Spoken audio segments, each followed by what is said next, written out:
Welcome to the Midday News and Voice of the People Television. Sincere apologies for starting a bit behind schedule. Please do bear with us. However, I will be having an exclusive version of the Midday News. But before that, let me bring you up to speed with the headlines that we have for you today. And the headlines this afternoon, IPOB raises alarm. Federal government, judiciary, DSS, some Igbo politicians in plot to eliminate Nnamdi Kanu as Simon Ekpa replies Nigerian army.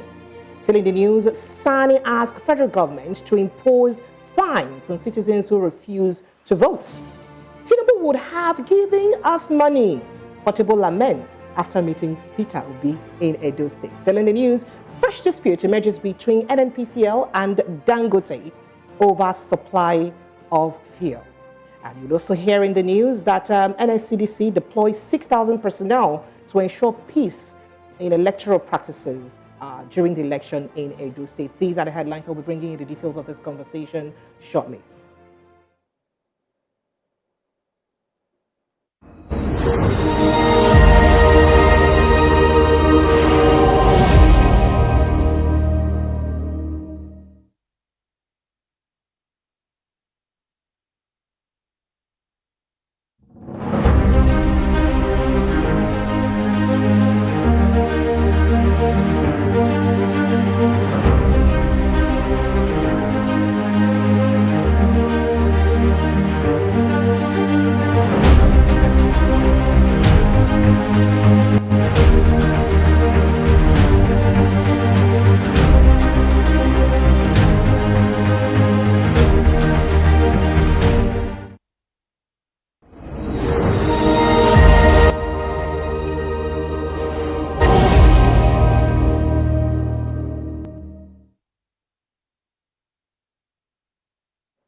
And now a bit of the news in full. A new controversy has erupted on the petrol supply agreement between the Nigerian National Petroleum Company Limited, NNPCL, and Dangote Refinery.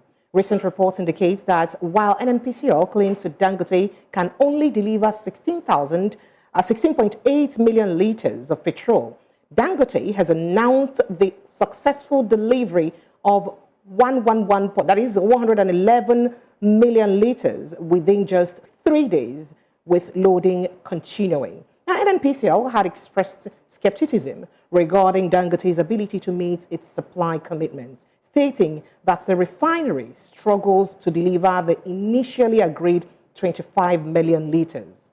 In contrast, Dangote asserts that it has significantly exceeded expectations, potentially making additional petrol imports unnecessary. However, despite this substantial delivery, NNPCL's recent activities suggest an increase in petrol imports. In just 3 weeks, the company has reportedly brought in over 135 million liters, indicating a sudden oversupply after a recent scarcity and that drove the prices of fuel in the country. All right. So joining us to put perspective to this conversation in the studio is Mr. Christian Udechukwu. He's the Honorable Commissioner for Industry in Anambra State. Good evening, Honorable. I'm going to go straight to the conversation. Good news. We eventually or finally have a refinery that is functional in the country. I'd like to pick your mind on that. What do you think? Well, I think the first thing is to commend Aliko Dangote for his boldness, his courage, his vision, patriotism, and grand visionary impulse in committing to build the largest refinery in the African continent in Nigeria. He could have located it anywhere else. And he has done that in Nigeria. And today, for the very first time, we have pressure, downward pressure on Forex, because the pressure to access Forex for import of petroleum products is disappearing. Forget all the noise going on between NNPCL and other marketers and stakeholders who have benefited from the supply of imported fuel into Nigeria. They will adapt to the change that is inevitable from the Dangote refinery. Within the next 6 months, we'll see the market settle irreversibly, because Dangote is here to stay. Whether he's getting petroleum products from Nigeria or getting it from abroad, he's going to be producing petroleum products in Nigeria. So the CBN yesterday came up with a report that they fear that the external reserve of the country will deplete following the removal of subsidy and the immense debt servicing that the country has, especially as import has also reduced. Should we be worried about that? No, I think that what we have seen is that there has been a gradual growth in Nigeria's foreign reserve. It's not being depleted with the speed that it was before. But you worry that it will deplete further? Well, the reality is that given the resources that is usually dedicated to the import of fuel, our forex reserve and the pressure that it puts on our currency, I think that with Dangote refinery coming on stream, that is going to deplete, that's going to stop and is going to disappear. What we need to worry about as a people, as a nation, is how we combat the influences, the stakeholder community, the ecosystem that has benefited from the non-functionality of 4 refineries in Nigeria. They have to be dealt with significantly and without squibble. And the reason for that is that Dangote refinery is working, okay? It's producing. And we should celebrate it, we should encourage it, we should dedicate more resources to ensure that more comes on stream. That means activating the Warri, Port Harcourt, and the Kaduna refineries to come on stream as well. The greater the productivity, the more downward pressure we will find for local petroleum products. We don't have to, as a nation, apologize that we have petroleum products or that we have crude and we are now refining it locally. It is something we should celebrate without prejudice to whatever the price of petrol is anywhere else in the world. As Nigeria, as a nation and as a people, we should decide for ourselves how we want to use the natural products that we have for our own benefit, for our own development. There's a price point at which, I'm Commissioner for Industry in Anambra State. I know that there is a price point in petroleum products that will support the industrialization of Nigeria, that will support the accelerated development of Nigeria. It's not a high price point that forces people not to move around or that compels people to dedicate a significant portion of their earnings to the purchase of petroleum products. No. As a nation, we should be able to say this is what is in our best interest to do and pursue it. Mr. President is to be commended for making the decision that Dangote refinery will receive Nigerian crude in Naira and that it will be paid for its products in Naira. That is a statement of pride that delinks or decouples Naira from the dollar when it comes to trading our own commodity. He also in turn agrees to sell to NNPCL back in Naira. Well, yes. So, you see, we're not negotiating whether he will or he will not, because it's a Nigerian company doing business in Nigeria. And Naira is our local currency of trade. Anybody who is providing any service in Nigeria that refuses to accept our legal tender is engaged in business that will require the agencies of government to ask questions. So when you're a Nigerian company selling products to Nigeria, on Nigerian territory, in the country, you will accept our currency. That is the way it is. So Nigerians naturally support Dangote, even in the contest and all the back and forth with NNPCL and all that. I think it's sad that we find that NNPCL and Dangote are choosing to do some of their negotiations in the media and in the pages of newspapers. It is not the appropriate thing to do. A lot of the disputes that they presently feel or experience are things that can be dealt with in the confines of a meeting room.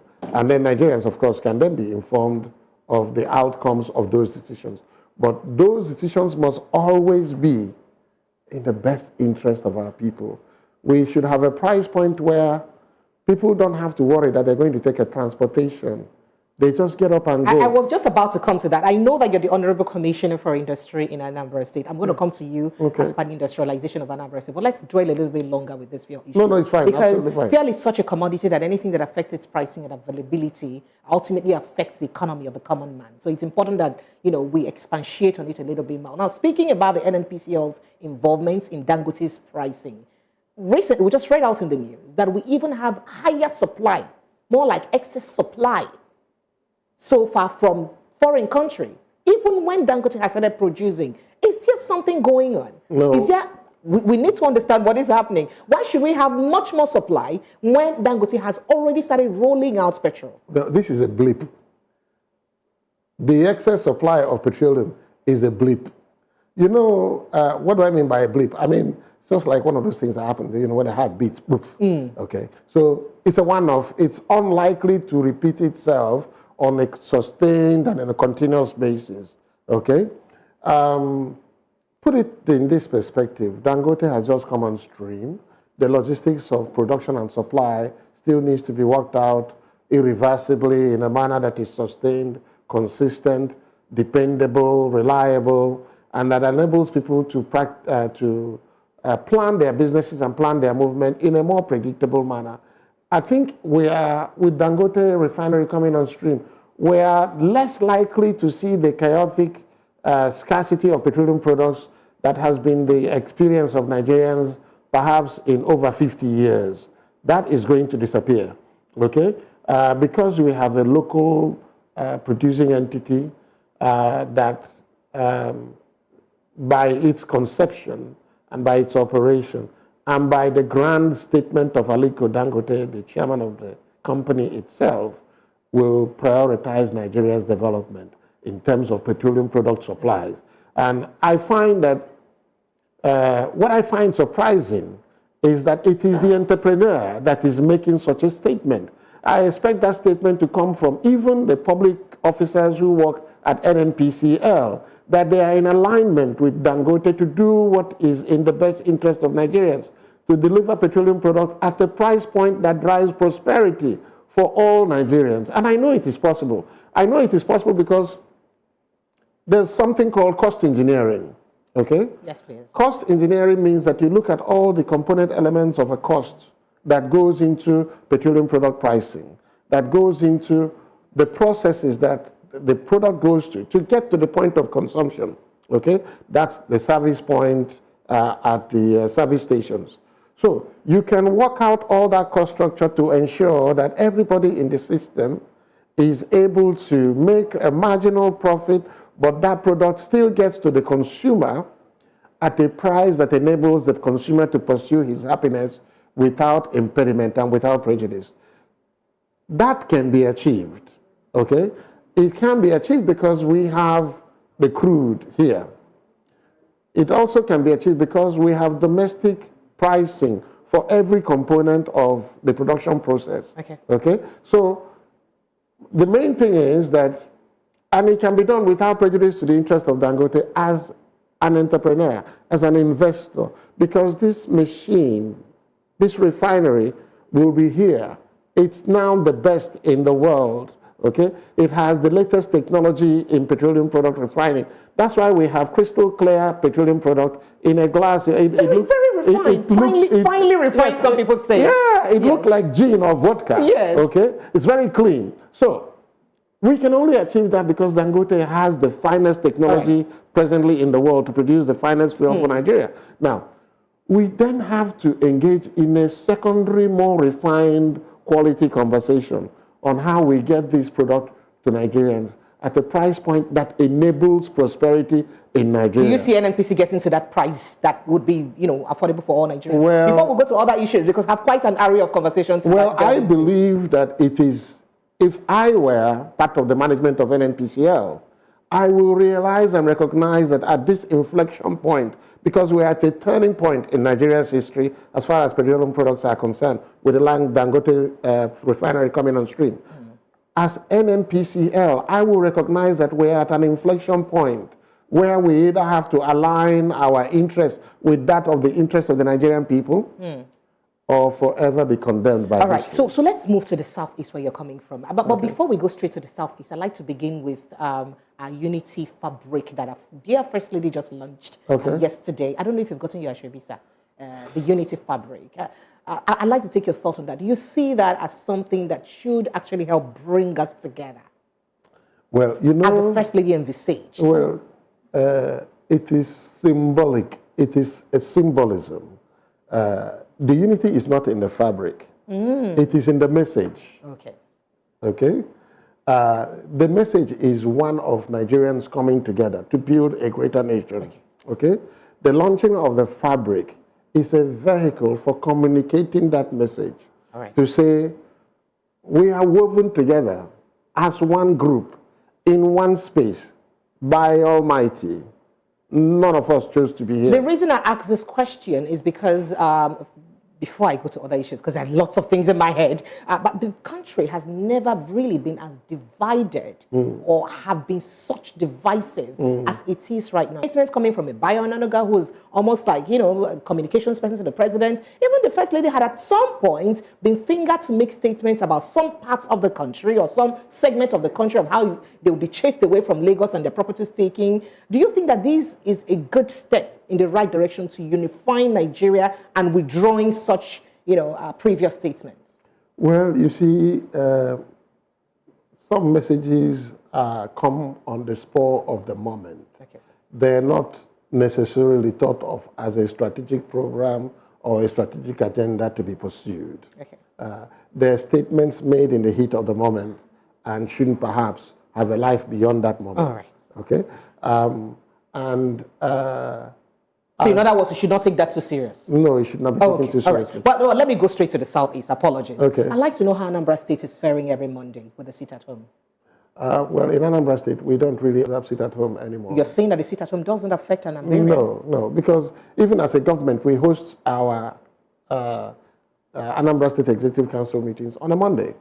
And I challenge you and your crew, come to Oka, come to Anambra State on a Monday morning, and you will find that, you know, life is normal in all of our urban centers. We don't dictate who comes or who goes or how people move in their communities and so on. But you'll find that on the streets, life is normal. All right. Which is part of the reason why sometimes you find that some of the non-state actors who feel that perhaps their influence have waned or is waning will show up in one market somewhere or on the street somewhere and harass somebody, and suddenly everybody's like, oh my God, you know, this hasn't quite gone away. But it has gone away. Okay. People have a life to you live. did mention non-state actors. Are they by chance known? Because it's been very worrisome that the Southeast is yet to identify who these unknown gunmen are that had made Southeast unstable. Some fingers are pointing towards Simon Ekpa and his group. Some say it's not. So I don't know if your government has done anything to identify some part of, you know, the unknown gunmen who perhaps try to create a bit of tension in the Southeast. Well, I wouldn't say, you know, we had a Truth and Reconciliation Committee that was led by the highly acclaimed Professor Dinkalo and the much respected and celebrated icon, Lady Iyom Bianca Odumegwu Ojukwu, Madam Ambassador. And these are two iconic figures that our governor, Professor Chukwuma Soludo, chose as figures that had the capacity to bring together all conflicting parties and anybody who may have found themselves disagreeable to anything in the past to come and seek peace, as it were, with the government. And they've done some superb and excellent work that is also much acclaimed. We don't, as a government, seek to elevate or denigrate any particular person or persons on issues of peace and progress and security in Anambra State. We speak directly to the people because we're a government of the people and for the people, elected by the people. Okay. And we pursue what is in their best interest. Security in Anambra State is everybody's business. We ask and encourage our people, if they see something, to say something. And any act of criminality or lawlessness or threat to public peace is addressed as such. We don't address it as a matter of one group or the other. We deal with the threat as and when we see them. All right, so some groups or the Simon Ekpa faction of the IPOB claim that they have tried their best in ensuring the safeguarding of the southeast zones, and that is the reason why women are no longer raped. Enugu State has been one of those states that are falling under such incidents of farmers being malhandled and had such issues. And I think a pocket of those had also happened in Anambra in the past. No, I wouldn't say so. Not recently. Not under the leadership. In the past, I said. Not under the leadership of Professor Soludo. I think we're very particular about security in Anambra State. On the side of the people. What are you doing? Do you have some states? Yes, that's part of what I'm trying to tell you. We have a security architecture in Anambra that involves everybody. As I said, every citizen is embedded into the fabric of the Anambra security architecture. So you do not believe it's about any individual? No, we don't. Okay. No, we don't, because our people are right-thinking individuals. The Igbos are always known to make decisions for themselves. We're Republicans. We don't take orders from anybody. As a people, that's why we say Igbo Enweze. Igbo Enweze means that even the king in your village doesn't dictate how you live. How much more a neighbor? So you don't live for anybody. Okay, you live for yourself. You pursue your ideal, what we have we have a security architecture, like I said, that involves all the traditional institutions, the community leadership, the president generals of the 179 communities in Anambra State. It involves the churches.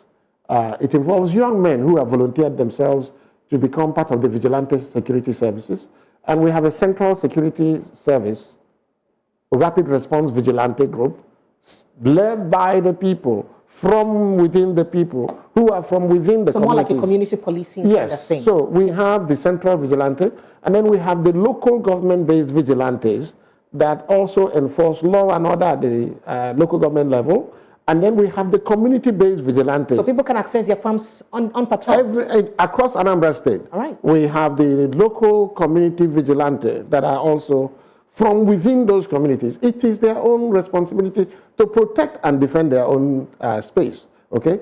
And then they work in collaboration with all the other security agencies, the police, the DSS, the civil defense, the Air Force, the Army, and we're very grateful to all these young men and women and the security services that risk their lives on a daily, consistent basis to ensure peace and security in Anambra State. All right, so recently the IPOB did worry about the health of Nnamdi Kanu, their leader, and their accusations directly to the DSS, the federal government, and some Southeast leaders to sabotage his perpetual, apprehension, as it were. Do you think the Southeast leaders have done enough to persuade the federal government to release Nnamdi Kanu? Well, I know that the first thing is that every state runs on the basis of law and order, and Nigeria is no exception. I do know that the security services are obviously using the judicial system and the laws of the land to pursue what they believe is in the best interest of Nigeria.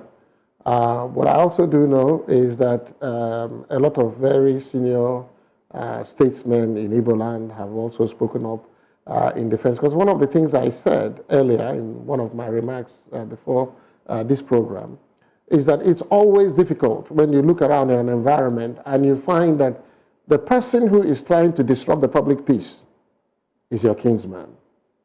Are you saying that Igbos are the ones trying to disturb public peace in Igbo land? No, I'm saying you were naming some groups earlier. Yes. That I named IPOB. Yes. I named the ECPA faction of IPOB. So what I'm saying, I don't immerse myself in terms of trying to know the distinctions between one and the other. Oh, wow. You don't think there's a difference? No, I don't immerse myself in trying to know the difference. Sir. I respect you. But what I do know is that it is the vision and the purpose, a deliberate, intentional, and purposeful policy of Professor Charles Soludo to ensure that there is peace in Igbo land, that there is peace in Anambra State, without regards to any group or persons, okay? Make no mistake about it, this is a governor who, in his time as private citizen, was attacked repeatedly. In his time aspiring to be governor, was also attacked. In his time in office, in the first few months of his administration, the government came under pressure, which is why we took the battle to them in the field and reclaimed those 7 local governments and 60 camps and so on that were out there. And since then have put in place a security architecture that does not tolerate random threats to the security of but there were threats too. There were people who were threatened and almost shot. If Anoba was an example, I think there was a time, yes. Yes, so. But you know, as I say, there is no society. And it happened in that administration. Yes, I know that. Yes, I am saying that there is no society that is free of criminality and random acts of violence. But we are working in Anambra State under the leadership of Professor Soludo to have zero tolerance, which is the policy we're pursuing on any threat from any criminal or criminal elements or groups of people that have a tendency in that direction. I also do know that at some point, Mr. Governor, Professor Soludo, has, out of compassion and consideration and concern for the welfare of the gentleman whom you named earlier, asked the federal government. Kanu. He asked the federal government to give him custody of the gentleman, and that he would assure that anytime the government needs him, he will produce him. Now, part of that request came from a consideration that perhaps such a gesture from the government might help in advancing the purpose of peace, security, and progress in the state. But what we don't want as a people and as a government is the use of the same pretext to destabilize peace or security in Anambra State. We have zero tolerance for that. We believe dialogue is the best way to advance any conversation and any interest. And I do know that any forum and an opportunity that the governor has had, he has had to advance the same purpose and cause of peace. All right. So the reason I asked that question is because there were agitations from some quarters that the Southeast leaders perhaps may not have done as much as the Southwest leaders persuaded federal government in releasing Sunday Igboho, for instance. You know, post-crime is almost as the same as that of Nnamdi Kanu. And, you know, so I thought to ask within that direction, if you think the Southeast leaders generally have done enough in ensuring his release, especially now that there is fear for his health. Nobody has put himself or herself out as boldly and as confidently and as audaciously as Professor Soludo has done in asking the federal government to release the young man to himself. We even have billboards of the statements that he made in that regard all over Anambra. So it's very widely publicized. But what I do say is that in Anambra, we do not condone any acts of irresponsibility or criminality or violence by anyone in the name of anybody. Okay? Everybody's life is as important as that of the next So let's go straight to your principal now, the Anambra State Governor Chukwuma Soludo, because you're serving his administration. He was once the CBN governor. That is correct. He led the recent commercialization of the banks that we have today. That is correct. And people applaud him for that. People thought he would bring that wealth of experience and knowledge in developing Anambra State. Would you say he's done well in doing that? Well, you know, the Nigerian banks are a testimony to his brilliance and his excellence. I'm speaking about Anambra State, not the banks. Okay? Yes, I know. Okay. Because, you know, you go from the known to the unknown. Okay? And when he was pushing banks that were 10, 20, 30, $40 million banks to recapitalize, a lot of the banks thought, oh, here's a professor fresh from university, fresh from some role as secretary to economic planning, economic advisor to Mr. President, now moving into the function and role of central banker, and then trying to change and reform banking as we know it. And some of the people who didn't believe that he had the capacity to see through his vision, or that they could stop him, found that they couldn't stop him. And those of them who thought they could use Mr. President or Olusegun Obasanjo to stop him, found that the president was firmly behind Mr. Governor in pursuing the vision of the recapitalization and the reform of the Nigerian banking system. Now, the goal then was for them to achieve a 25 billion threshold mark. 25. Today, those same banks that benefited and made that mark are making profits. So let's move it Profits back to, of 1 trillion. let's move it back to Anambra State. Okay? Yeah. So when you look back in history and you see the antecedents of the man who is presently governor of Anambra State, you begin to put in perspective what he brings to the people in Anambra. Now, let me tell you about that. Now, in education, the governor says that knowledge is the currency of the future, and our people must possess that currency to be able to exchange value, to create value and to exchange it. And in that regards, we have free education in Anambra State. Something To what level? from primary, all public schools, from primary 1 to JSS 3. All public schools? All public schools. Across all communities? Yes, everywhere. What are the state of the primary and secondary schools, or the public schools generally? Well, I will get to that now. So this policy is there, and we're presently considering the funding that is available to extend it beyond that number, JSS 3. In terms of the quality of education, part of what we have had also is that the governor has completely eliminated the age of classrooms without teachers and oversized classes. So we recruited, in the first 9 months of the administration, 5,000 teachers, okay?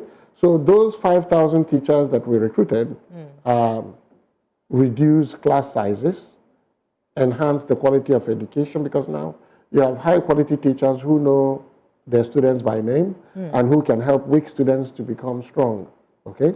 We also have invested in acquiring computers for all head teachers and all schools. I think the last time the governor gave Not only in the urban areas, but rural areas? Everywhere. Because it's important to also capture the rural areas. Everybody. You know, we had about 2,000 head teachers show up in Oka, and each one of them went home with a laptop. Why? Well, because the governor is interested in everybody being able to log into the world of technology, acquire recent information, and share the same in their schools, and also capture data that enables the government to make better decisions. We're also investing in educational infrastructure. Not only that the government paid off the counterpart funding for UBEC that had been there for, I don't know how long now, perhaps it was about 6 or 7 years or so, he paid that off, but also put in a matching fund of about 6 billion, which went into the construction of classrooms, urban water supply system, the water borehole system for schools, science labs, libraries, update of classrooms and so on. So that has just been completed, and we're taking an audit of all the secondary schools and primary schools in all the communities. We also have a policy of PPCP, Public-Private Community Partnership, with an index of the needs of these schools. We've done a needs assessment, or where classroom infrastructure is needed, new labs are needed, or library is needed. We've indexed all of those, complete with the pictures, naming the schools and the communities where they are located. Nigerians anywhere and everywhere, people who are in whatever aspect of life, people who want to go into philanthropy, who want to go into community development, can look and find a school. Laudable development, but another thing is for it to affect and the livelihood or the means. Well, if you're no longer paying for the school fees of your own children, you're not paying tuition, nobody's charging you fees or levy, is that not money in your own pocket? How else does anybody feel it? All the parents in Anambra State who are not paying for their children's school fees, or going to beg an uncle or an auntie to pay for their child's school fees, there's no reason for any child born in Anambra to be out of school and hawking when they should be in school. So let's talk about industrialization now, because you're the Commissioner for Industry, and I do recall that you were your appointment was confirmed, I think, May last year. That is correct. If I'm correct. Yes. And at that time, I'm aware that the governor unbundled the commission or the Ministry of Trades, Investment and Industry and separated industry, which you are solely responsible for right now. Within the past 14 months or so you've taken over office, what have you done to ensure the industrialization of Anambra State, especially considering that the Anambra person is known as a business merchant? What have you done to make that enabling environment for industries to thrive in Anambra State? Well, one of the things that we have done since we came in, first of all, let me go back one step and just simply say that, the formation and state chief executive, the ministry itself has undertaken so many life forms over the last 32 years. At one point, it was Ministry of Wealth Creation, Innovation, Trade, and industry. Then at another point, it was industry, trade, and commerce, and so on. So, but the good news is that it has not, under this administration in any way, significantly impacted the quality of the delivery of service. What we have been doing at the ministry is we have a mandate from Mr. Governor, who, both in his manifesto and economic policy program, has an agenda to structurally transform the economy of Anambra State. We have a policy to help micro entrepreneurs become small entrepreneurs and become those who are small to become medium and those who are medium to become large. Small businesses are the key to any economy. Well, that is very true. So we are engaged with them. We're building a database of them, and we're engaged with them in terms of them benefiting from the programs of the government. As I mentioned earlier, we have a 1U2 skill program where entrepreneurs can subscribe to acquire skills that are relevant to them. Are these practical works that are going on or are still work in progress? The reason I'm asking they are practical is because works there are lots of complaints coming from Anambra State. These are practical works going on because we've trained 5,000 already. Those graduates of 1U2 skill who got 5,000 of them got grants, free money of anywhere between 400,000 to 1 million naira. And then they had access to additional credit facility at ASBA for 2.5 billion. Okay, the governor gave them 2 billion naira free money, and then gave them access, grant. Yes, and then gave them access to 2.5 billion additional credit for those who want to. I have funds in my ministry that are also available for MSME and industrial development in partnership with the Bank of Industry. So we do have programs to engage and to impact. What are the criteria for accessing this? Every Anambrarian, the basic criteria that every Anambrarian is qualified to apply. That's one.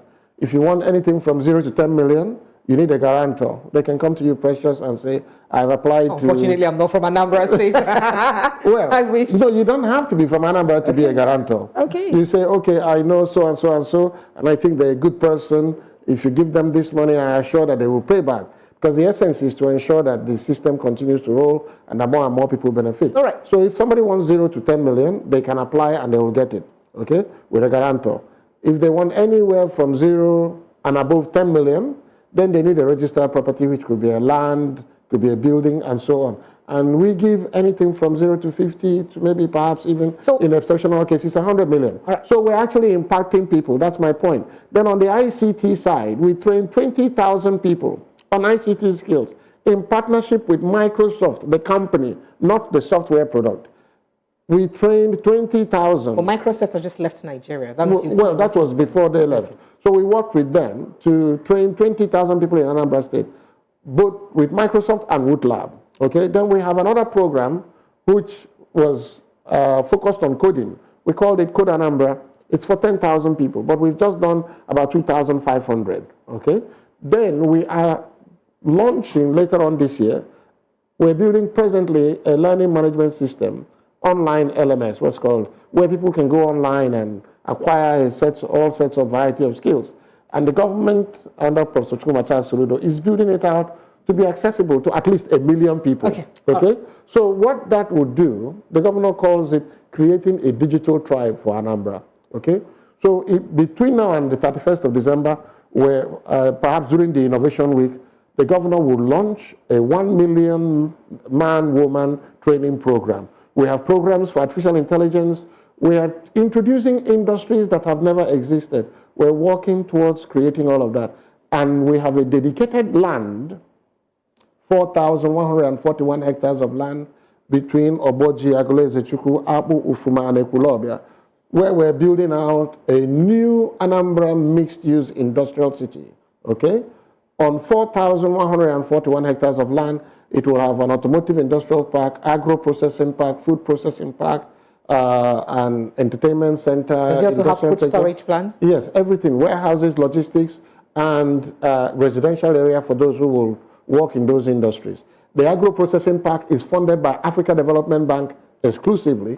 We have funding from Afri-Exim Bank, Africa Finance Corporation, Nigerian Sovereign Investment Authority are all coming in. You're indeed a good spokesman to No, I'm just telling you. I see you're full of I'm just telling you. Praises. That, no, it's not praises. These are deliberate programs. You know, when the governor, Professor Soludo, was talking about banking consolidation, like I said, most people thought they don't understand. But if you think he's done so well, why are some Anambrians saying that they perhaps would not support him for a second tenure? Because there are lots of agitation from some quarters in Anambra State that he hasn't done well enough to deserve a second tenure. Well, why do you think there is that agitation about that? Let me tell you. Let me ask you this question, and then you can give me an answer.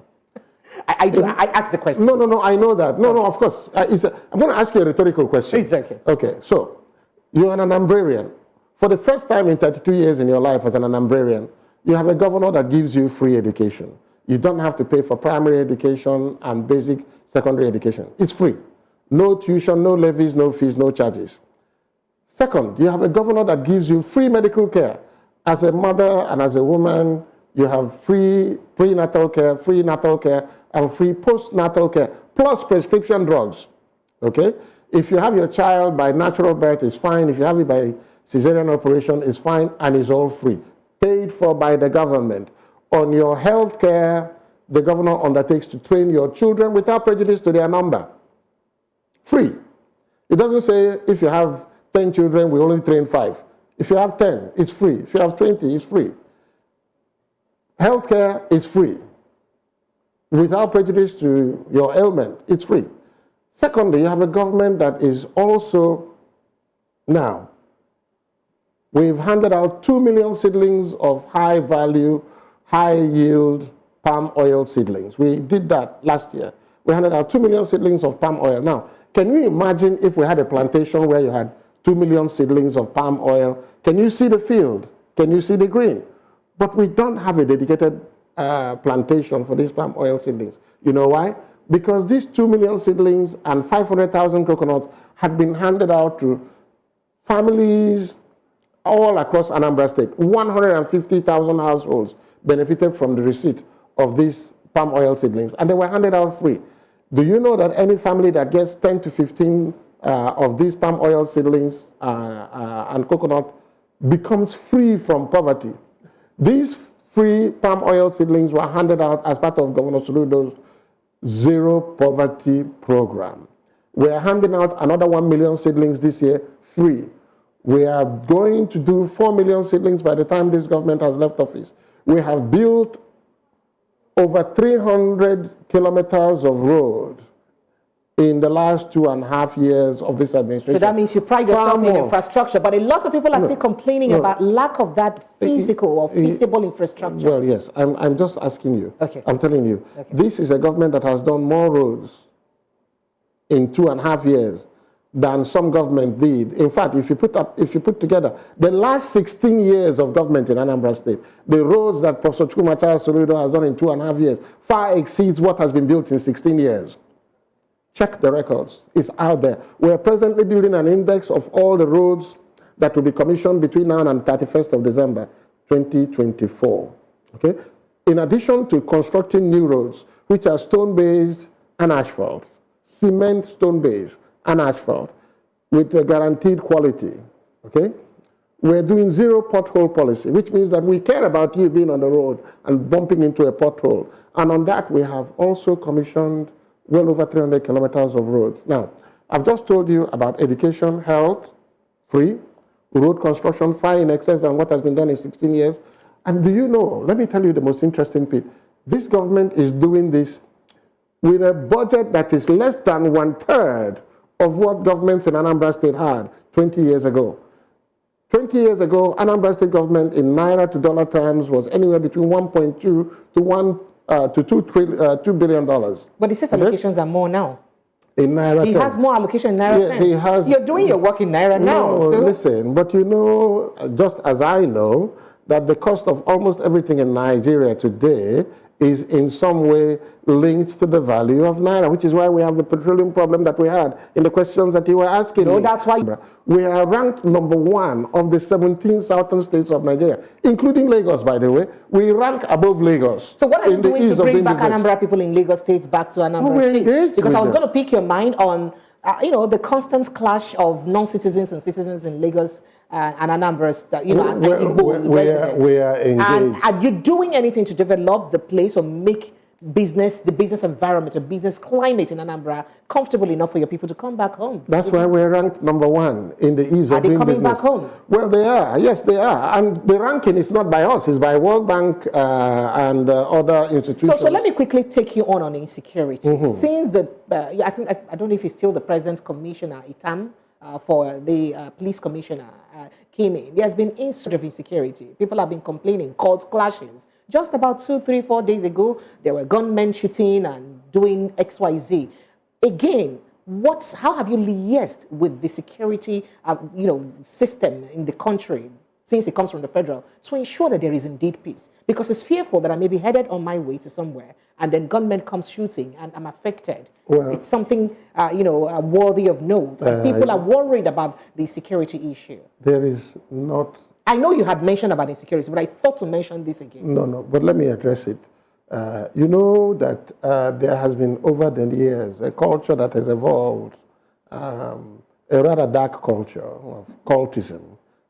Some in universities, some in some communities, and so on. And those cult-based clashes, sometimes when they happen, they have the casualties that follow. Some of these are not random shootings of citizens walking down the road.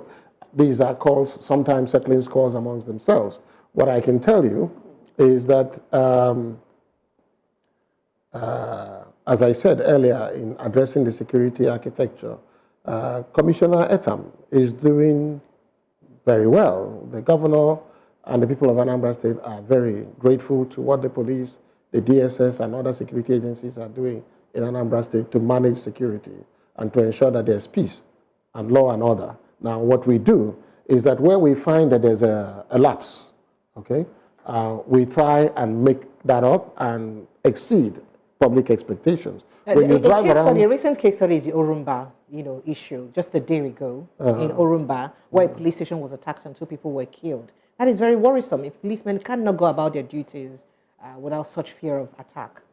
Well, as I say, you will have, even in the best skills, even in the most highly sophisticated societies in the world, you have not young men, grown men, or unknown gunmen. You have issues of violence by teenagers randomly doing things that teenagers shouldn't be doing. So my point in highlighting that is that violence, when they're not systematic, consistent on a daily basis, is and has always been part of human society. It is the reason we have law enforcement, that when there's a breach, you find the perpetrators, you punish them. What I can assure you in Anambra State is that we have a governor, okay, who himself, having experienced attacks of violence, who saw his father, his late father now, bless his memory, attacked physically, understands the need to protect the people. So he takes security very seriously. He takes it, he's reflexive in resisting it. Thank you. Okay? Thank you.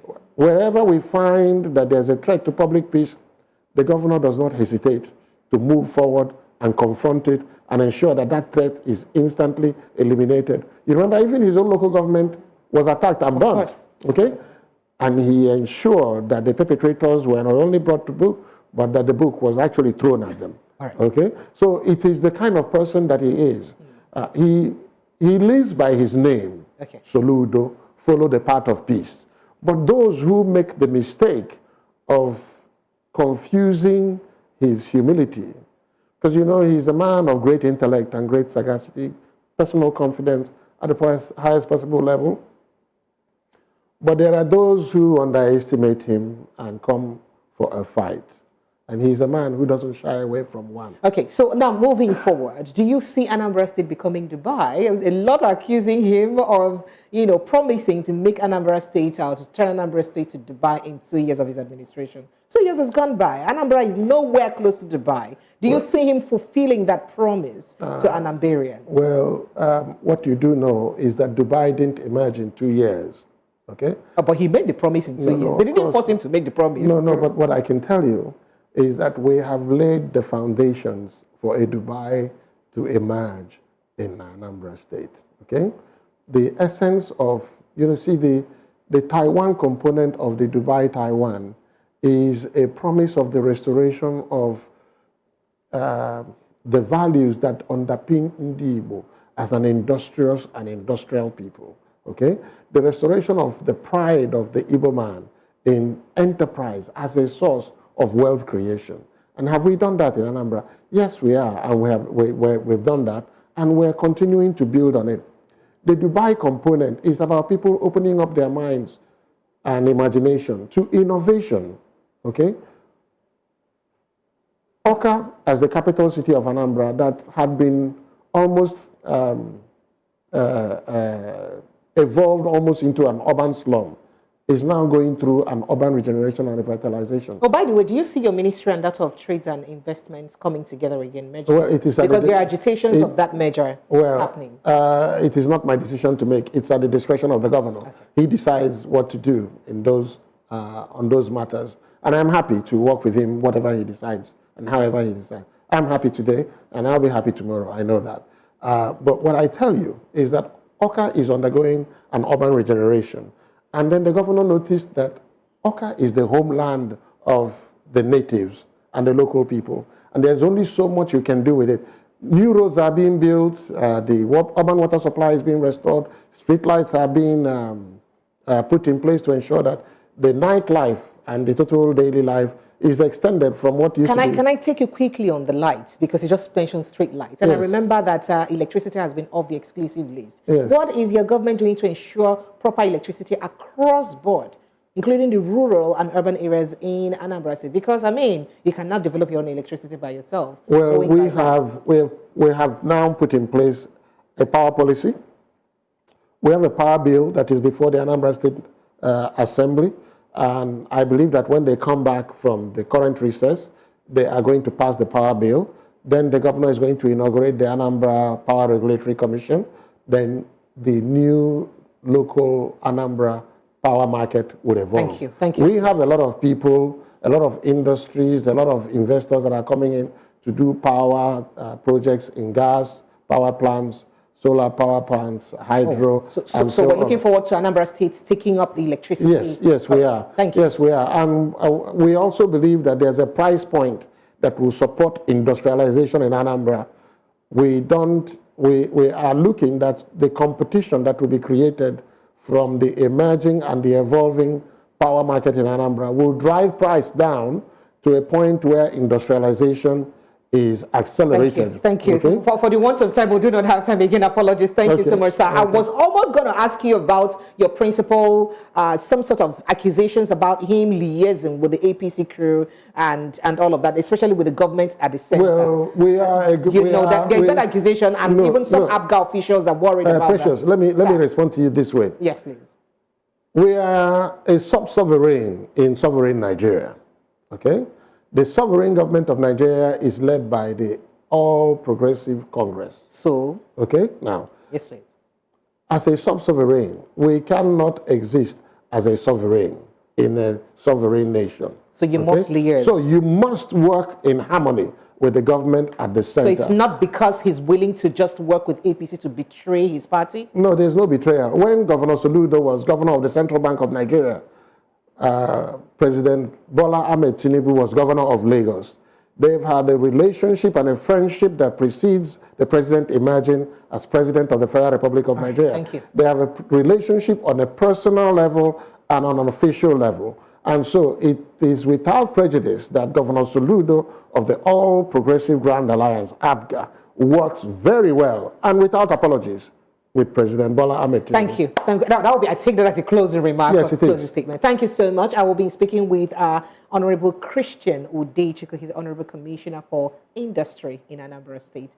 Thank you so much for Thank you, Precious, for having me. This very unplanned interview. I appreciate you. I am grateful for your time. Thank you. And that's it on the news at midday news today on Voice of the People Television. My name is Precious Enyi. Thank you for joining us. More programming is coming your way shortly.